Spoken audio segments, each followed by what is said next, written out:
All right, this little extra goes out to all the Patreons and YouTube members.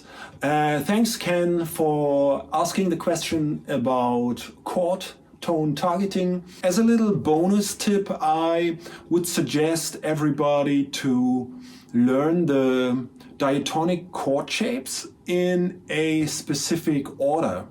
And by specific order, I mean in one position of the scales you are using.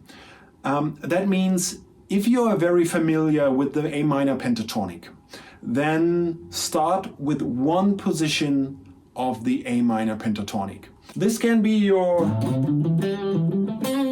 pentatonic box 1 as a starting point. So the next step would be knowing the diatonic triads in this key. So in A minor we have basically the same chords as in C major, but starting on A. So we have A minor, B diminished, C major, D minor if you are playing in natural minor, or D major if you are playing in melodic minor, E minor if you are playing in natural minor, or E major if you are playing in harmonic minor, and F major, G major, and returning to A major. All of these chords can be found in your position 1 or box 1. So as we have seen in the play along, the 1 chord can be found in this spot.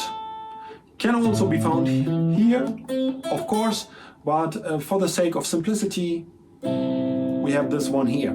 So whenever you end your line and the backing track plays the 1 chord, the A minor chord,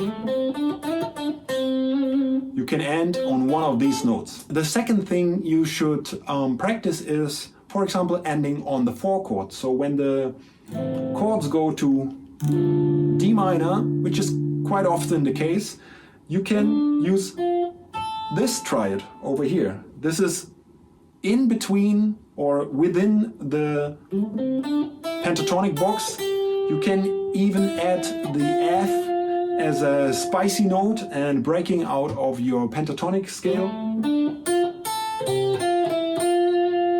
So when I come from A and